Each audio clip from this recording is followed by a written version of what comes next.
Okay, so part सी में आने से पहले टू में, थैंक यू जीनत। यहाँ पर हमने नंबरिंग भी दी, हमें पता था कि 1 2 3 4 5 कार्बन नंबर 5 पे जो है मिथाइल ग्रुप है, लेकिन इसका ऑप्शन में जो है 1 ब्रोमो 5 फ्लोरो तक तो ठीक है, नंबरिंग में से मिस्टेक हुई है, 3 नहीं है यहाँ पर, हियर इज 5।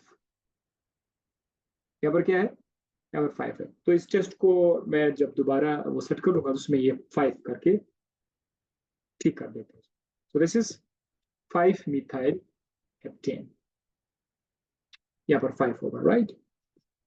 अब वापस चलते हैं वहां जहां से हमने स्टार्ट किया था। Okay, so 42, okay, the product of reaction of benzene with H2SO4.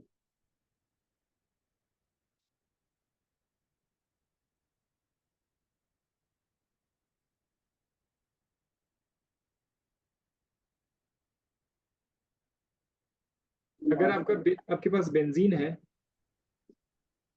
Benzene आपके पास है और आप उसको H2SO4 के साथ रिएक्ट करने जा रहे हैं, H2SO4, अगर आप इसको, ये बंदा कौन बोल रहा है भाई? आपको पता नहीं है? आप क्लास तो पता नहीं होते क्लास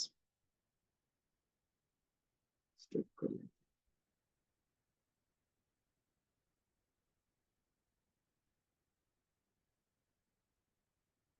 बेंजीन के साथ जब आप H2SO4 ऐड करोगे तो जाहिर है H2SO4 से HSO3 आएगा, सल्फोनिक ग्रुप जो है ये आ जाएगा। सो इसका बेंजीन का एक हाइड्रोजन चला जाएगा, उसकी जगह ये सब्स्टिट्यूट होकर के आ जाएगा। सो बेंजीन सल्फोनिक एसिड बनेगा। This is the product, benzene sulphonic acid, like this. ये जो बेंजीन के रिएक्शंस थे ये आप लोगों ने देखे होंगे। सो HSO3H, SO3H, ये होगा benzene sulphonic acid. When ethyl bromide react with benzene, the product will be, अगर बेंजीन के साथ आपने भी ऐसा लिखना है, इथाइल ब्रोमाइड रिएक्ट करे, ethyl bromide CH3 CH2 Br, इससे फौरन आपके जहन में आ जाएगा फ्राइडल क्राफ्ट अल्काइलेशन, याद आएगा आपके जहन में एकदम से। फ्राइडल क्राफ्ट अल्काइलेशन में हम एक अल्काइल हेलाइड को रिएक्ट करते बेंजीन के साथ, अल्काइल हेलाइड में से ये जो अल्काइल ग्रुप है ये बेंजीन के साथ अटैच होगा, बेंजीन से एक हाइड्रोजन को निकाल के Br के हवाले कर देगा, HBr बनेगा।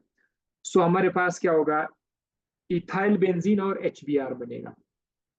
अब जरा रिएक्शन में थे, मिथाइल बेंजीन गलत, ethyl benzene in hydrogen gas गलत, इथाइल बेंजीन तक तो ठीक है लेकिन हाइड्रोजन गैस नहीं है, इथाइल बेंजीन इन HBr ये वाला सही है, HBr बनेगा। सो इथाइल बेंजीन है, HBr ये करेक्ट है। The nitration reaction product of benzoic acid in the presence of HNO3 and H2SO4 is, the nitration reaction product of benzoic acid, यानी benzoic acid है, इधर बेंजीन के ऊपर COOH ग्रुप मौजूद है,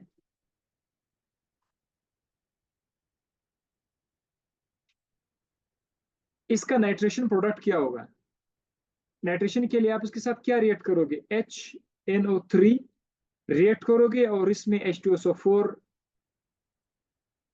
भी आप इस्तेमाल करोगे, तब जाकर नाइट्रेटिंग उसका जो इलेक्ट्रोफाइल है वो जनरेट हो जाएगा, NO3 NO2 जो है वो जनरेट हो जाएगा और वो फिर बेंजीन पर अटैक करेगा। अब हमें पता है कि ये बेंजोइक एसिड तो है, NO2 ग्रुप जो जनरेट होगा, ये NO2 ग्रुप आप बेंजीन के किस कॉर्नर पर अटैच करेंगे? यहां मैं आपका वो नॉलेज चेक करना चाहता हूं कि स्टूडेंट को पता है, यानी कहते ऑर्थो पैरा डायरेक्टर्स कौन है? जो कार्बोक्सिलेट ग्रुप है ना, C डबल बॉन्ड OOH, ये एक मेटा डायरेक्टर है। तो ये आने वाला जो भी ग्रुप होगा, नाइट्रो ग्रुप है, उसको मेटा पोजीशन पे लाएगा। अब जिसको ये पता है वो ये वाला ऑप्शन देगा, meta nitrobenzene, no, meta nitro benzoic acid, ये वाला करेगा, क्योंकि बेंजोइक एसिड तो पहले से था। तो यहां पर NO2 ले आएगा, so that becomes Meta nitrobenzoic acid. Which of the following is ortho para director with deactivating effect? ये आपको बताया गया था कि अक्सर ऑर्थो पैरा डायरेक्टर्स एक्टिवेट करता, लेकिन एक एक्सेप्शनल केस था कि फलाना फलाना फलाना ये ऑर्थो पैरा है लेकिन वो डीएक्टिवेट कर देता है। तो वो कौन था? ये वाला जो ग्रुप है, ये पहले से मेटा डायरेक्टर, ये तो डीएक्टिवेट करेगा, ये द मेटा डायरेक्टर है। ये NO2 जो है ये भी मेटा डायरेक्टर, ये भी तो डीएक्टिवेट कर लेते हैं।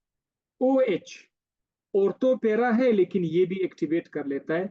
NH2 ये भी ऑर्थोपेरा है लेकिन ये एक्टिवेट करता है। OH भी ऑर्थोपेरा है। ये X जो है, हेलोजिन जो है, ये ऐसे है कि ऑर्थोपेरा तो है लेकिन वो डीएक्टिवेट करते हैं। ऑर्थोपेरा तो है लेकिन ये डीएक्टिवेट करते हैं किस चीज को? रिंग को डीएक्टिवेट करें। So this is the right option. Alcohol can be produced by all of the following except. Alcohol को आप इन तमाम से बना सकते हैं, मास से, किस से आप नहीं बना सकते हो?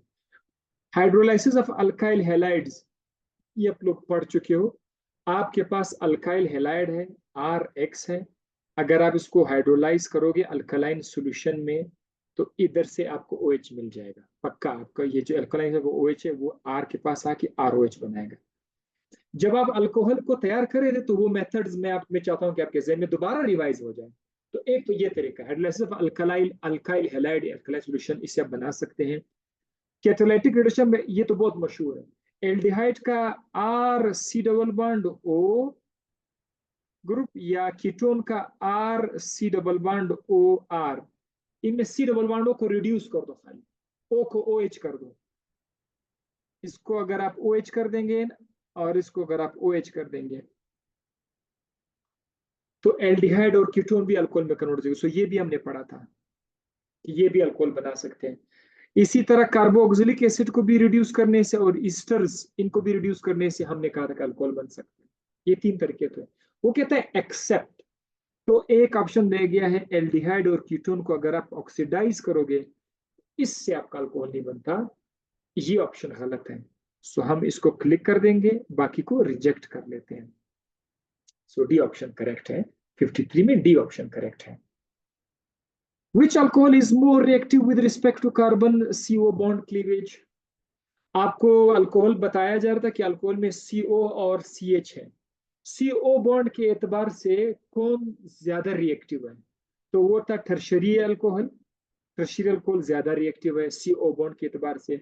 ये एमसीक्यूज ऐसा भी बन सकता था कि CH बॉन्ड के एतबार से, पॉइंट ऑफ व्यू से, फिर कौन ज्यादा रिएक्टिव है? तो फिर आप लोग बोलते हैं कि प्राइमरी अल्कोहल ज्यादा रिएक्टिव है। लिहाजा इस रिएक्शन में, इस सवाल में ए इज द राइट ऑप्शन।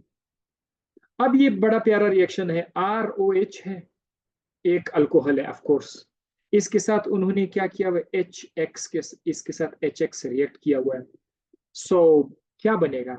बहुत सिंपल है, X आ जाएगा R के पास और ये जो OH है और ये जो हाइड्रोजन है ये आपस में H2O बनाएगा, यानी हमारे पास RX बनेगा। सो अब आप चेक कर सकते हैं कौन सा ऑप्शन सही है, ये वाला ऑप्शन सही है, ए। अल्कोहल के रिएक्शंस जिसको याद है, अल्कोहल के रिएक्शंस उनको ये भी याद है।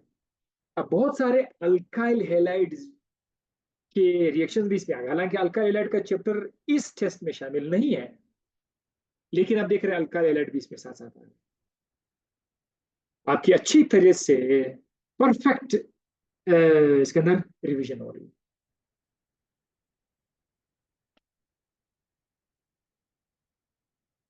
56 product of reaction of acetic acid with ether. अच्छा, एसिटिक एसिड ये एक एसिड है, इथेनॉल ये एक ओल है। हमने पढ़ा था जब एसिड और अल्कोहल आपस में रिएक्ट करेंगे उसमें OH है तो ईस्टर बन जाता है। लिपिड जब हम पढ़ रहे थे वहां पर ग्लिसरॉल और फैटी एसिड आपस में मिल रहे थे, ग्लिसरॉल और फैटी एसिड। सो यहाँ पर भी तो एसिड है, एसिटिक एसिड और एथेनॉल ओल है। तो ये दो चीजें जब भी मिलते हैं ना, एसिड और अल्कोहल ओल वाले ग्रुप, इनसे ईस्टर ही बनेगा। ये काफी पुराना चीज है, मतलब फर्स्ट ईयर के चैप्टर में भी आपने पढ़ा है, तो अब ये वाला रिएक्शन उसको तो याद करने की जरूरत ही नहीं है, हमेशा आपको याद है। जिस तरह हम बोलते हैं अक्सर औकात, एसिड प्लस बेस मिलके साल्ट प्लस वाटर बनाते हैं, इसी तरह से जो एसिड्स होते हैं फैटी एसिड्स में, या एसिटिक एसिड है, ब्यूटेरिक एसिड है, ये जब ओल ओल वाले के साथ ओएच वाले के साथ जब ये बाइंड कर देते हैं तो ईस्टर बन जाता है। अब जरा आप देखो ईस्टर कहाँ पर है, दो इथाइल एसिटेट ईस्टर, इधर ईस्टर लिखा हुआ है और इधर भी ईस्टर लिखा हुआ है। इन दोनों में से किसको सिलेक्ट करना है? जहां पर वाटर साथ साथ बन रहा है वो आप सिलेक्ट करते हैं। HCl नहीं बनता, HCl कहां से है, क्लोरीन तो है ही नहीं, किसी का जिक्र भी नहीं है इसमें। The oxidation of primary alcohol gives aldehyde. अच्छा, इधर मैं आपको थोड़ा सा आपका नॉलेज यहाँ पर भी चेक कर रहा था कि स्टूडेंट को पता है कि प्राइमरी अल्कोहल को जब आप ऑक्सीडाइज करोगे तो एल्डिहाइड बनता है। ये तो उसके जहन में मैंने बिठा दिया था, प्राइमरी अल्कोहल एल्डिहाइड देते हैं। और सेकेंडरी अल्कोहल को जब आप ऑक्सीडाइज करोगे, सेकेंडरी अल्कोहल को जब हम ऑक्सीडाइज कर लेते हैं तो वो एसीटोन देते हैं, कीटोन्स। ये भी स्टूडेंट को पता है। फिर मैंने क्या लिखा है कि एल्डिहाइड होते हैं which on further oxidation gives carboxylic acid. Aldehyde को फर्दर ऑक्सीडाइज करोगे कार्बोक्सिलिक एसिड बनेगा। ठीक है, ये भी तो एक इस इसके सवाल में मैंने आपको कुछ सिखाने की कोशिश की हुई है। ऑप्शन तो आप छोड़ो, रिवाइज करने की वो कोशिश की हुई है। What will be the oxidation product of tertiary alcohol? Tertiary alcohol की ऑक्सीडेशन प्रोडक्ट क्या होगी? तो सवाल ये है कि आपको बताया गया था कि टर्शियरी अल्कोहल ऑक्सीडाइज नहीं हो सकते हैं, उनको हम डिहाइड्रेट कर सकते हैं, वो अल्कीन बनेगा। तो ये गलत है, ये गलत है। अल्कीन है, ये ऑप्शन है, लेकिन इसे थोड़ा अच्छा ऑप्शन है, can't be oxidised bye KMnO4। ये KMnO4 से ऑक्सीडाइज नहीं हो सकते, बट डिहाइड्रेटेड टू अल्कीन, इसको हम लोग डिहाइड्रेट करेंगे, ये अल्कीन बन जाएगा। तो ये वाला ऑप्शन बिल्कुल करेक्ट है। तो आपने ये याद रखना है, प्राइमरी अल्कोहल जब ऑक्सीडाइज हो जाएगा तो उससे एल्डिहाइड बनेगा। एल्डिहाइड को अगर आप ऑक्सीडाइज करोगे तो कार्बोक्सिलिक एसिड बनेगा। ये एक चाबी दे रहा हूं, उसको याद रखिएगा, कहीं भी किसी वक्त आ सकता है। अगर दिमाग में याद रहा तो MCQs बल्ले बल्ले, otherwise. Phenol is more acidic then alcohol because, phenol alcohol से ज्यादा एसिडिक है, इसकी वजह क्या है? ये सारे ऑप्शन में से कोई भी जो है सिर्फ आपको धोखा देने के लिए था। जिसको सही मानों में याद था, जिसने पढ़ा था, वो देखेगा कि फिनोक्साइड आयन के अंदर जो नेगेटिव चार्ज है ऑक्सीजन पर, वो बेंजीन रिंग में डिलोकलाइज हो सकता था। यानी अगर बेंजीन का OH अपना हाइड्रोजन किसी को देकर माइनस हो जाता था ना, इसको बोलते थे फिनॉक्साइड आयन।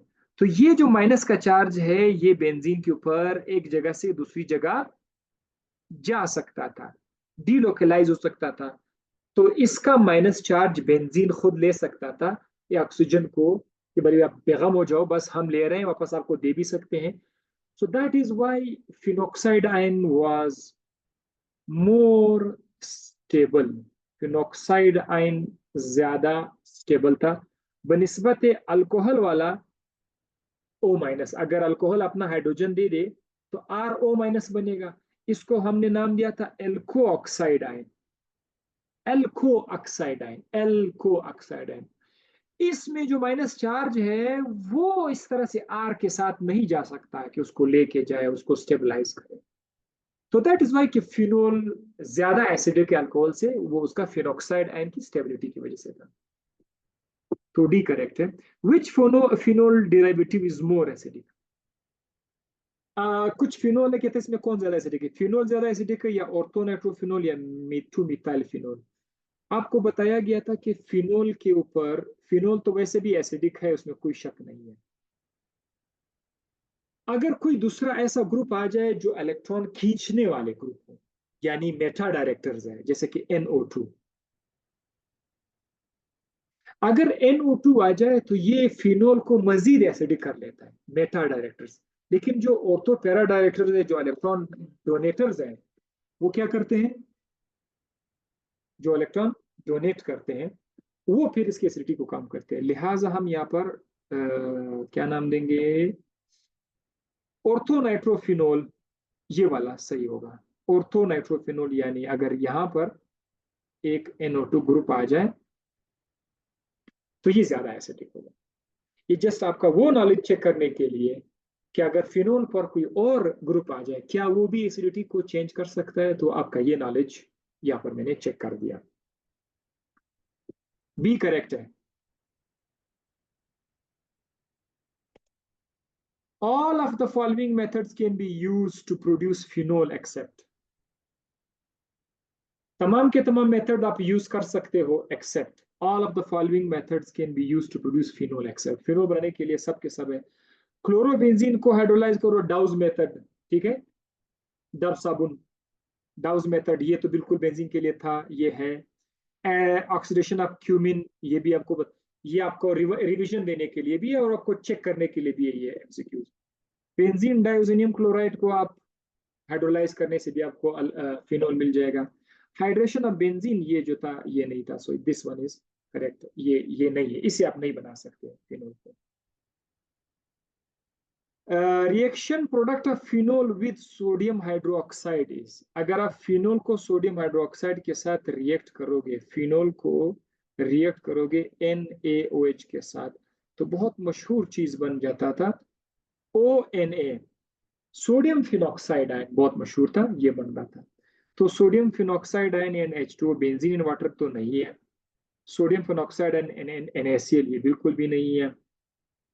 बेंजीन क्लोराइड ये बिल्कुल नहीं है। So first one is correct, sodium phenoxide ion और वाटर बन जाता है, क्योंकि इसका ये जो OH है ये वाटर की शक्ल में चला जाता, और इसका ये जो H है इससे वाटर बन जाता है, सोडियम फिनॉक्साइड।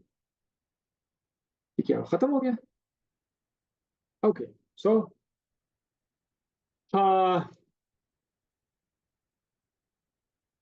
इसके साथ ही ये चैप्टर यहाँ पर आकर हो गया। मैंने आपको कोशिश बहुत ज्यादा की कि आपको रिवीजन भी हो जाए। अब इसमें मैं आपको ये भी बताना चाहूंगा कि आप लोगों को अभी अंदाजा हो गया होगा कि जब मैं ये चैप्टर पढ़ा रहा था कुछ लोग उसको बहुत हल्का ले रहे थे, जिससे आपको अंदाजा हो जाएगा कि यार किस किस तरह के एमसीक्यूज यहाँ से आ सकते हैं।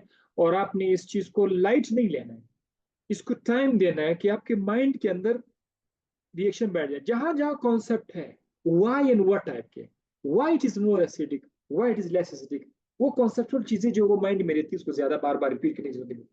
कुछ ऐसी चीजें होती हैं जैसे कि अल्कोहल को तैयार करने के 4-5 तरीके हैं, वो माइंड में नहीं बैठते हैं, तो उसको बार बार लिखना पड़ता है। इस खोपड़ी के अंदर हर चीज बैठता नहीं है, सो उसको प्रैक्टिस करनी पड़ती है, लिखना पड़ता है। और जब आप उसके साथ दिल को कनेक्ट करोगे, यानी दिल से करोगे, खुशी की यार मेरा ये मेरा टारगेट है, मैंने करना है, जब आपका दिल भी इसके साथ लग जाएगा फिर आपको मजा आएगा, फिर आप 20-20 बार भी करोगे। बाज लोगों का दिल नहीं लगता, वो कहते यार बस मैं एमी, मुझे डॉक्टर बनने का तो शौक बहुत ज्यादा है पर मैं क्या करूं, मुझसे नहीं हो सकता। तो फिर वो मेहनत ज्यादा नहीं करते हैं और वहां पर फिर उसको स्ट्रेस आ जाता है, परेशानी आ जाती है, यार मैं डॉक्टर तो बनना चाहता हूँ लेकिन मुझसे तैयारी नहीं हो सकती, मैं क्या करूं। तो वो एक कहावत है कि उमदा वाड़म उमा वाड़म, मैंने दोनों, उसको ये भी चाहिए वो भी चाहिए, तो दोनों तो नहीं हो सकता, आपको काम करना पड़ेगा। आप अपने ऊपर थोड़ा सा मतलब जो इंजॉयमेंट वाले मौके हैं उसको साइड पे करके आप अपने बॉडी को थोड़ा सा स्ट्रेस में लाएं। थोड़ा सा स्ट्रेस का मतलब क्या है कि आप पढ़ो, ये भी नहीं कि आप इतना स्ट्रेस में लाओ कि बस आप पागल हो जाओ। यानी टाइम दो तो आपका जिस्म करे कि यार बस करूं थोड़ा सा, अब मैं बस नहीं नहीं नहीं, आपको बना करो, okay carry on carry on, फिर थोड़ा सा टाइम देकर अपने आप को पे करते जाओ। तो